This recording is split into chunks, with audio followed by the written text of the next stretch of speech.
नमस्कार, आप सभी लोगों का आपके अपने YouTube चैनल GSM क्लासेस में स्वागत है।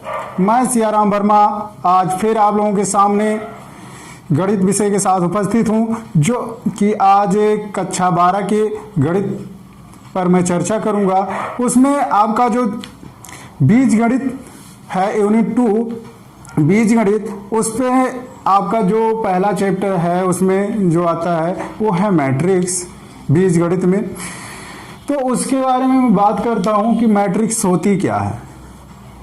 देखिए, मैट्रिक्स जो है, जिसको हम कहते हैं हिंदी में आव्यूह, आव्यूह वो है जो आपके रियल और इमेजिनरी नंबर होते हैं, उनको अगर हम एक आयताकार बॉक्स में लिख दें तो वो उसकी मैट्रिक्स कहलाएगी।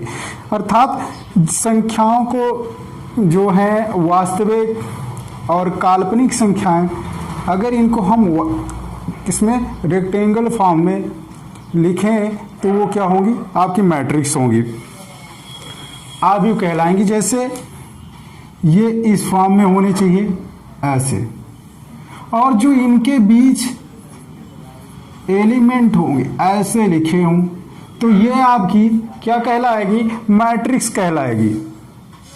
इसमें कोई भी फलन हो सकते हैं, आपकी संख्याएं भी हो सकती हैं, फलन भी हो सकते हैं, एक्स वाई भी हो सकते हैं, ABCD भी हो सकते हैं।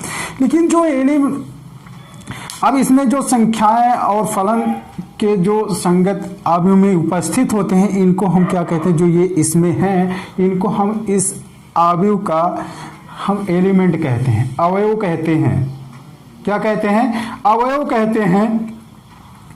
और इनको जो आपका मैट्रिक्स है, इसको हम प्राय किससे लिखते हैं, कैपिटल ये आपके हो सकते हैं, बी हो सकते हैं, एक्स और वाई, ऐसे लिखेंगे। इन लेटरों से हम लिखते हैं।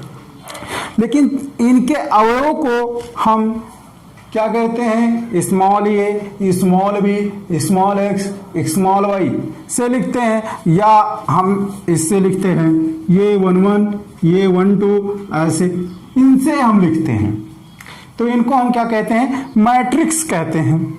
अब देखिए, जो आपका ये लिखा हुआ जैसे ए आपकी मैट्रिक्स है, अब इसमें बहुत सारी चीजें हैं। क्या क्या चीजें हैं भाई, देखिए जो ये है 2 3 4 जो लिखे हैं, इनको हम R1 भी कहते हैं। क्या कहते हैं, R1। ये आपके क्या है, R2 हैं। और ये आपके, जब हम इधर में ऐसे ऊपर नीचे बात करेंगे तो ये आपके C1 हैं, ये आपके C2 हैं, और ये आपके C3 हैं। अब देखिए, इनको R1 का मतलब ये रो है, R का मतलब होता है रो, इसका मतलब ये पहली रो है, पहली पंक्ति है। अर्थात जो क्षैतिज में है वो आपकी पंक्ति होती है, और जो ऊर्ध्वाधर होती है उसको हम क्या कहते हैं, कॉलम कहते हैं। जो C है ये आपके कॉलम हैं। क्या है, कॉलम हैं। इनको हम कॉलम कहते हैं। तो इसमें कितने कॉलम हैं, 1 2 3, और कितनी रो हैं, 1 2 2 रो हैं और 3 कॉलम है। अगर इस मैट्रिक्स, तो इसको हम क्या कहेंगे, मैट्रिक्स कहेंगे। तो ये आपकी चीजें हो गई। अब देखिए, जो आपका आता है ऑर्डर ऑफ ये मैट्रिक्स, क्रम, जिसको कहते हैं आव्यूह की कोट या क्रम। क्या कहते हैं, आव्यूह की कोट या क्रम। देखिए, जो ये हमने यहाँ पे लिखे हैं, ये आप 1 2 3 4 5 6 7 मैंने कुछ एलिमेंट लिख दिए इसके अंदर। अब जो ये एलिमेंट लिखे गए हैं, देखिए जो ये रो और कॉलम होता है, इसी के अकॉर्डिंग ये डिसाइड होता है। जो है आव्यूह की कोट को, आव्यूह में उपस्थित जो आपके रो और कॉलम, इनका जो मल्टीप्लाई होता है, अर्थात पंक्तियों की संख्या गुणे स्तंभों की संख्या, पंक्तियों की संख्या गुणे स्तंभों की संख्या। अगर हम मान लें कि रो कितने हैं, इसमें m, स्मॉल m लिखेंगे, और कॉलम कितने हैं, कॉलम इसमें है एन। तो जो आपका ये बनेगा, क्या बनेगा देखिए, इसको लिखेंगे ये 1 1, ये 1 2, ये 1 3 डॉट डॉट ये एन 1 एन। ये क्या हो जाएगा, एन तक जाएंगे 2 1 2 1, ये 2 2, ये 2 3 डॉट डॉट ये 2 एन।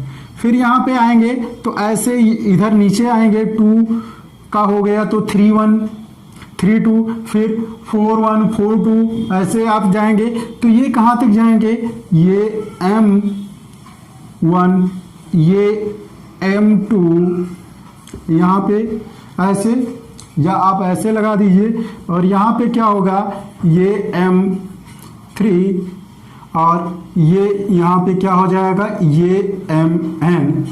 तो ये जो मैट्रिक्स बनी किस ऑर्डर की बनी, क्या है इसमें, पहले इसमें रो कितने हैं, सबसे पहले रो को लिखेंगे यहाँ पे यम, और इनटू यन कितने हैं,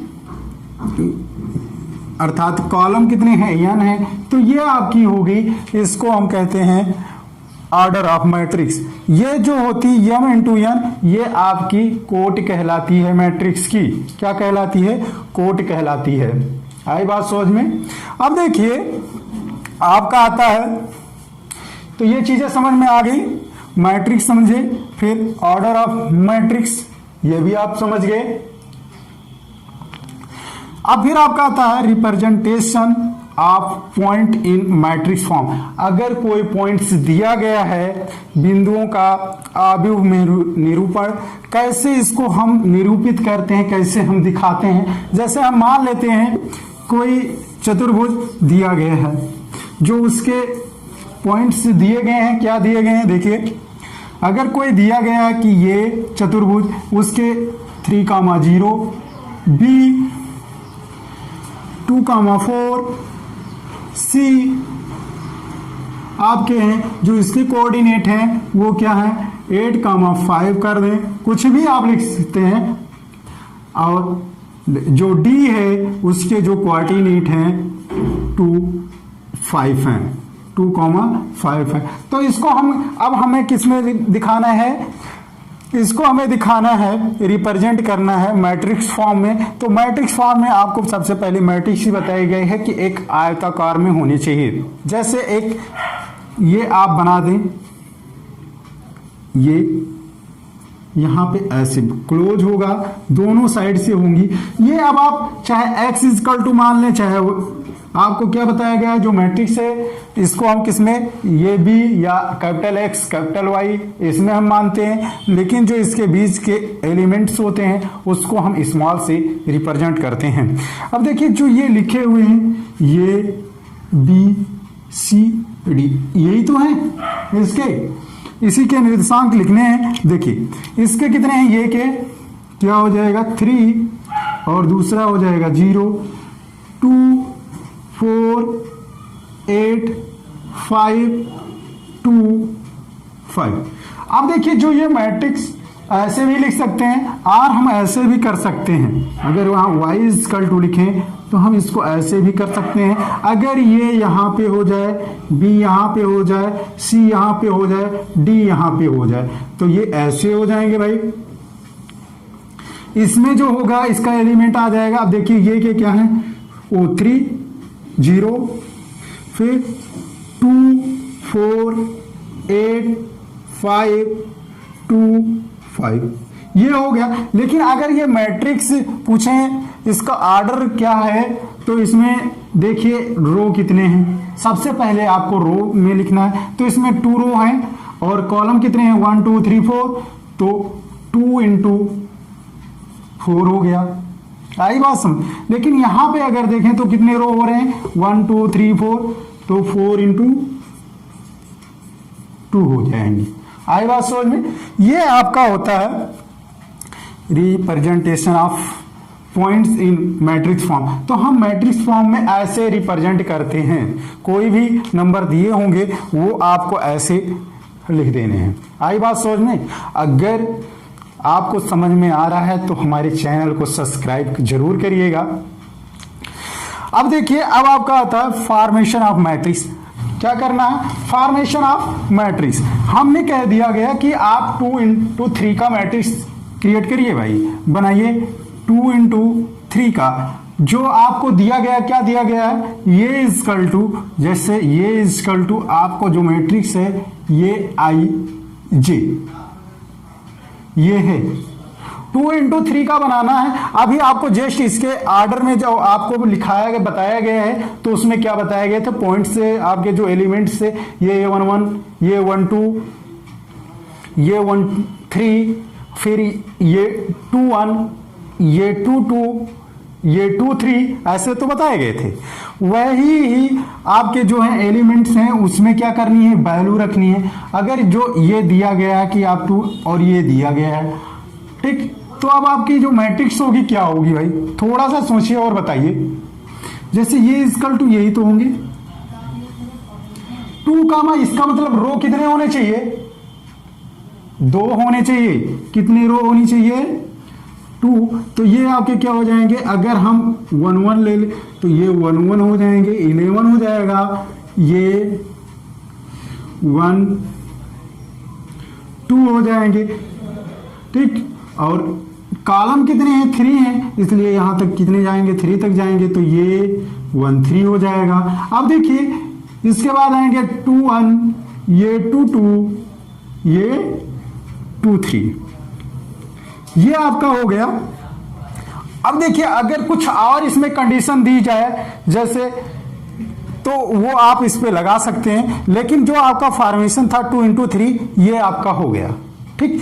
ये इतना दिया गया, आपको कहा गया कि फॉर्मेशन ऑफ मैट्रिक्स, मैट्रिक्स को क्या करिए? निर्माण करिए, तो आपने इसको ऐसे कर दिया। अगर ये चीज ये यहां पे ये लिख दिया जाता कि 4 into 3 का करिए भाई, 4 into 3 का, तो इसमें कितने रो हो गए? रो कितने हो गए? अर्थात पंक्ति कितने हो गए? 4 हो गए। तो क्या करना है? इसको हम कर दें b इजकल टू, यही आपका दिया गया है। देखिए कैसे हम इसको लिखते हैं। 4 है तो यहां पे हो जाएगा ये 1 1, ये 1 2, ये 1 3, ये 2 1, ये 2 2, ये 2 3, ये 3 1, ये 3 2, ये 3 3, ये 4 1, ये 4 2, ये 4 3, ये आपके हो गए। ये कैसे हुए? 4 into 3 में हुए। ये किस में थे? 2 into 3 में थे। तो ये इसका फॉर्मेशन हो गया। अगर आप कुछ इसकी ये 1 1 की वैल्यू, ये 1 2, ये 1 3 की वैल्यू दी होगी तो वो आप रख सकते हैं, या कोई और कंडीशन बताए तो वहां से उसकी वैल्यू निकाल के आप इसमें रख दीजिए। तो ये किस फॉर्म में हो जाएंगे? 4 into 3 के फॉर्म में हो जाएंगे। तो ये आपका हो गया फॉर्मेशन ऑफ मैट्रिक्स की। मैट्रिक्स का निर्माण हम कैसे करते हैं। अब देखिए, अब आपका आ रहा है, बताइए ये चीजें समझ में आई आप लोगों को? समझ में आ गया तो आगे बढ़े। चलिए ठीक है, समझ में आ गया तो भाई अब देखिए आपका आता है टाइप ऑफ मैट्रिक्स। मैट्रिक्स के प्रकार क्या हैं, कितने टाइप्स के होते हैं, उनके बारे में हम बात करते हैं। देखिए सबसे पहले ही आपको लिख दिया गया है, देखिए टाइप ऑफ क्या है? मैट्रिक्स है। मैट्रिक्स के क्या है? प्रकार हैं। उसमें आपको सबसे पहले दिया गया है, कितने टाइप्स के दिए गए हैं भाई? देखिए ये 1 लिख दिया गया रो मैट्रिक्स, फिर दूसरा आपका है कॉलम्स, तीसरा है जीरो ऑर्डिनल और वाइड मैट्रिक्स, 4 आपका है स्क्वायर मैट्रिक्स, 5 है आपका डायगोनल मैट्रिक्स, और 6 है आपका स्केलर, और 7 आपका है यूनिट आइडेंटिटी मैट्रिक्स। ठीक, तो ये 7 टाइप्स के हैं। अब देखिए इसमें एक एक करके हम आपको बता रहे हैं। जैसे रो मैट्रिक्स, भाई रो मैट्रिक्स होती क्या है? हम रो मैट्रिक्स उनको कहेंगे ऐसे मैट्रिक्स, ऐसे आव्यूह जिनमें केवल क्या हो? एक ही रो हो। क्या हो? केवल एक ही पंक्ति हो। जैसे तो उसको हम क्या कहेंगे? रो मैट्रिक्स कहेंगे, जिसमें केवल और केवल एक ही पंक्ति हो। जैसे फॉर एग्जांपल में हम आपको बता दे रहे हैं, हमने यहां पे लिख दिया 2, कॉमा नहीं लगाएंगे भाई, 3। ये कौन सी मैट्रिक्स हो गई? Row matrix. ये किस टाइप के हैं, इसमें कितने 1 इंटू 3। आई बात समझ में। अब देखिए आपका दूसरा जो आता है कॉलम मैट्रिक्स। कॉलम मैट्रिक्स केवल एक ही स्तंभ हो, केवल और केवल एक ही स्तंभ होगा, उसको हम स्तंभ आव्यूह कहेंगे। जैसे ये लिखेंगे 2 3 4, ये मैंने लिख दिया भाई। केवल एक ही कॉलम हो उसको हम कॉलम मैट्रिक्स कहेंगे। इसको क्या लिखेंगे, इसमें सबसे पहले रो लिखते हैं। रो कितने हैं इसमें 1 2 3 हो जाएगा इंटू 1 हो जाएगा।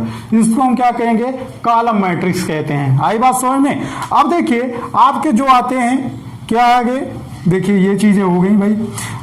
0 नील आर वाई मैट्रिक्स। अब जीरो मैट्रिक्स क्या है, जिनके क्या हो सारे एलिमेंट्स क्या हो जाए, जो उनके बीच जो एलिमेंट्स हो वो क्या हो जाए, जीरो हो जाए, अर्थात उसके बीच में कोई वैल्यू ही ना रहे। जीरो मैट्रिक्स क्या है, जैसे अभी आपको बताया गया कि इसके जो बीच के एलिमेंट हों वो क्या होने चाहिए, जीरो होने चाहिए। तो ये मैंने लिख दिया। अब देखिए जो ये लिखे गए हैं इनके जो अवयव हैं, एलिमेंट्स हैं, वो क्या है, शून्य है। और ये किस टाइप का, 1 2 3 रो है, 3 इंटू कितने कॉलम, 1 2 3 टाइप इंटू 2। ये इसका ऑर्डर है कोट।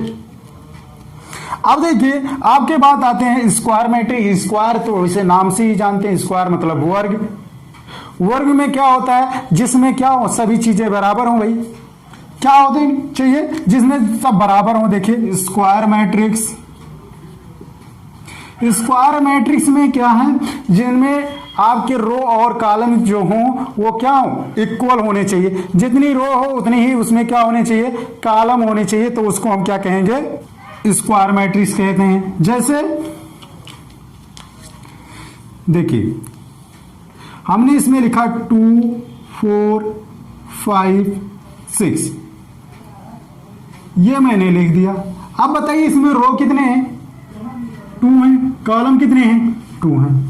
अगर हम इसको ऐसे भी तो लिख सकते थे, देखिए कैसे, 2 4 6 3 5 8 7 6 5, मैंने लिख दिया भाई। अब देखिए इसमें कितने रो हैं, 3, और कॉलम 3, तो ये आपका 3 इंटू 3 हो गया। 4 इंटू 4, 5 इंटू 5, 6 इंटू 6, ये आपके जो होंगे वो आपके स्क्वायर मैट्रिक्स होंगे। उनको क्या कहेंगे, स्क्वायर में होंगे, स्क्वायर मैट्रिक्स कहलाते हैं। अब देखिए उसके बाद आपका आता है, ये भी हो गया। उसके बाद आता है डायगोनल मैट्रिक्स, जिनको हम क्या कहते हैं, विकर्ण आव्यूह। डायगोनल मैट्रिक्स, डायगोनल मैट्रिक्स उस जो अभी आपको मैंने बताया स्क्वायर, स्क्वायर अगर जान गए तो समझ लीजिए डायगोनल जान के, क्योंकि स्क्वायर ही होता है डायगोनल। बस इसमें क्या है, को छोड़ दिया जाए तो उसके बाद जो एलिमेंट बच रहे हैं उसमें वो क्या होने चाहिए, शून्य होने चाहिए। क्या होने चाहिए, शून्य होने चाहिए। तो उसको हम क्या कहेंगे, डायगोनल मैट्रिक्स कहेंगे। आपके एलिमेंट्स हैं वो क्या होने चाहिए, शून्य होने चाहिए, जीरो होने चाहिए। देखिए कैसे, 0 0 0, अर्थात यहां पे हम क्या लिख दें, D1 0 D2 0 0 0 D3।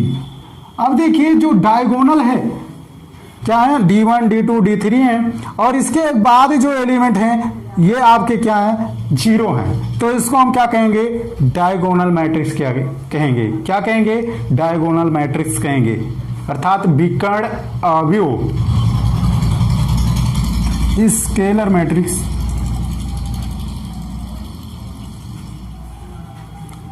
जिसको हम कहते हैं आदिश आव्यूह। क्या कहते हैं, आदिश आव्यूह। अब देखिए जो ये हैं, जो ये आपके डायगोनल हैं, उसमें आपके जो D1 D2 D3 थे वो अलग अलग थे, बट जब आप स्केलर में आएंगे, अदिश में आएंगे, तो जो ये डायगोनल है ये केवल क्या हो जाए, इक्वल हो जाए, अर्थात बराबर हो जाए। तो उसको हम क्या कहेंगे, स्केलर मैट्रिक्स कहेंगे। जैसे 2 0 0 0 2 0 0 0 2।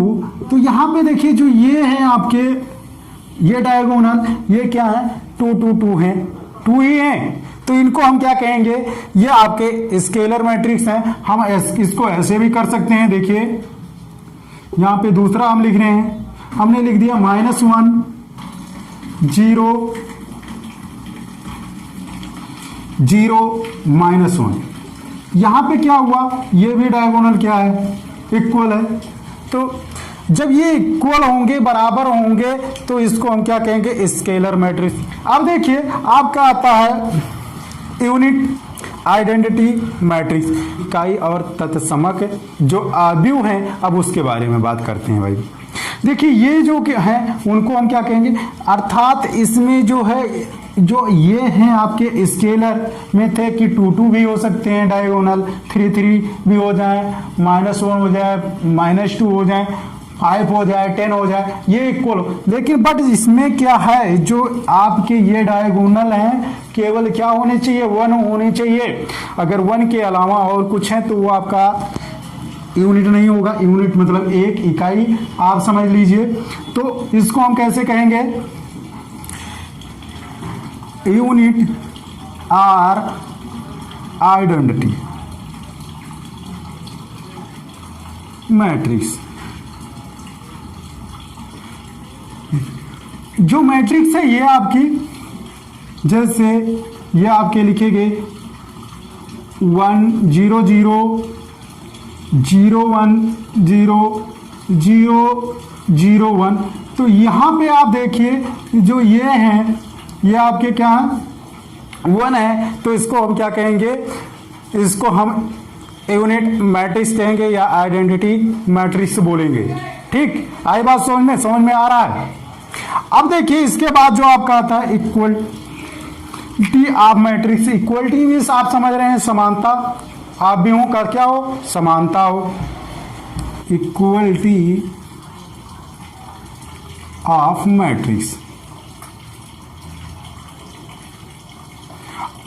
इसमें क्या है, कोई भी दो मैट्रिक्स हो उनके जो इक्वल होने चाहिए, अर्थात जो उनके ऑर्डर हैं वो भी तो इक्वल होने ही चाहिए, और उनकी जो एलिमेंट्स हैं वो भी इक्वल होने चाहिए। जैसे हम मान लें कि ये इक्वल टू आपको दे दिया गया ये आई जे, और बी इक्वल टू आपको दिया गया ये आई जे, ये भी आपको दोनों दिए गए। ये कब समान होंगे, अगर ये समान है तो इनके कुछ कंडीशन होंगे, क्या क्या चीजें होनी चाहिए। ये जब ही बराबर होंगे, पहली कंडीशन तो ये है कि इसके जो कोटि होनी चाहिए, जो ऑर्डर है वो क्या होने चाहिए, इक्वल होने चाहिए, बराबर होने चाहिए। ठीक, तभी वो आपकी ऑर्डर, ये आपकी इक्वलिटी कहलाएगी। लेकिन अगर ये आपके जो ऑर्डर हैं वो इक्वल हैं, तो उसके बाद हम ये चेक करेंगे कि जो इसमें एलिमेंट हैं और जो इसमें एलिमेंट हैं दोनों में क्या इक्वल हैं। अगर दोनों के एलिमेंट्स इक्वल नहीं है तो ये आपकी इक्वल मैट्रिक्स नहीं होगी। क्या होने चाहिए, दोनों में आपके इक्वल एलिमेंट्स होने चाहिए, अर्थात समान होने चाहिए। जैसे अभी देख लीजिए, अगर ये इक्वल टू आपका 2 4 6 8 है और b इक्वल टू 2 4 6 8 होंगे, तो ये क्या होंगे, तो ये क्या होंगे, इक्वलिटी होंगे। हम कह सकते हैं यहां पे ये क्या है, इक्वलिटी है, समानता है इसमें। लेकिन अगर ये इक्वल टू ये दिया है 2 4 6 8 और b इक्वल टू यहां पे दिया जाए 6 8 2 4, तो ये जो है ये इक्वल नहीं होंगे, अर्थात ये बराबर नहीं होंगे। आई बात समझ में। तो हमें क्या होने चाहिए, जो आपको सबसे पहले तो उनके ऑर्डर इक्वल होने चाहिए, अर्थात 2 क्रॉस 2 हो या 3 क्रॉस 3 हो या 4 क्रॉस 4 हो, ये होने चाहिए, दोनों में सेम चीजें होनी चाहिए।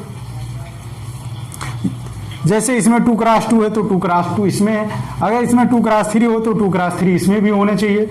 अब देखिए अगर आपके 2x3 इसमें है, 2x3 इसमें है, तो जो इसके बीच के एलिमेंट हैं वो क्या होने चाहिए, इसमें मिलने चाहिए, अर्थात इक्वल होने चाहिए, बराबर होने चाहिए, अर्थात इसमें सेम होने चाहिए। अगर सेम नहीं है तो वो आपकी इक्वलिटी ऑफ मैट्रिक्स नहीं होगी, मैट्रिक्स की समानता नहीं होगी। तो बस आज इतना ही। अगर आपको हमारी वीडियो अच्छी लगी है तो लाइक करें, शेयर करें और सब्सक्राइब करें। जय हिंद।